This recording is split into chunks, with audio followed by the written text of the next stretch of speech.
one of the things that I went back and listened to some of your tracks on your website and looked at your albums, and I find it very interesting that there's a lot of, from an early stage, the work that you were doing, there's a lot of conversation about you being an Indian American. I see that in terms of title tracks.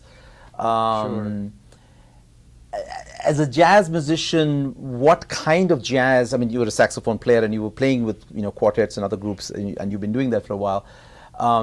This necessity to sort of identify yourself as an Indian American, and that brings a certain kind of music definitions.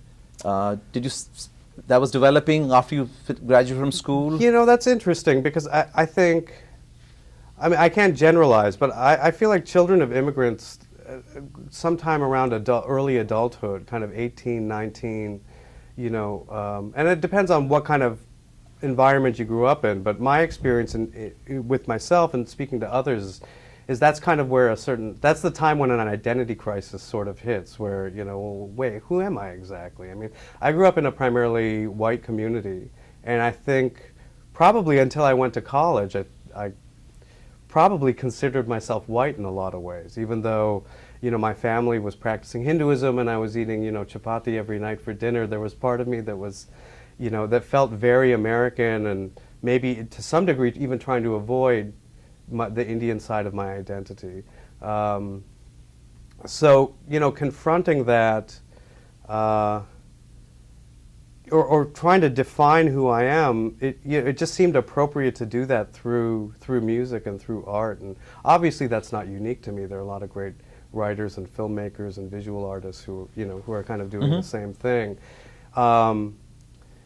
And jazz has always been, a very adaptive sort of music. Jazz is this music that very much welcomes other sorts of cultural influence. Latin jazz is well established now, and there are other, branches of jazz that involve other musics of the world.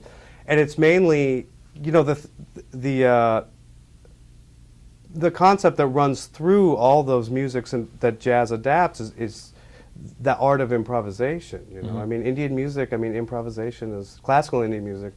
Improvisation is key, and it's a beautiful and important element of that music, and it's the same with jazz too. So, I was just looking for where they cross, but at the same time, I'm trying to avoid notions of exoticism of, even when I was playing in these quartet settings like piano, bass, and drums, very traditional sorts of settings, a lot of what's going on compositionally is based on the things that I was listening to in Indian classical music. So it's not so overt, and it doesn't necessarily need a tabla player or a mridangam player or a sitar player. It's more defining this hybridity.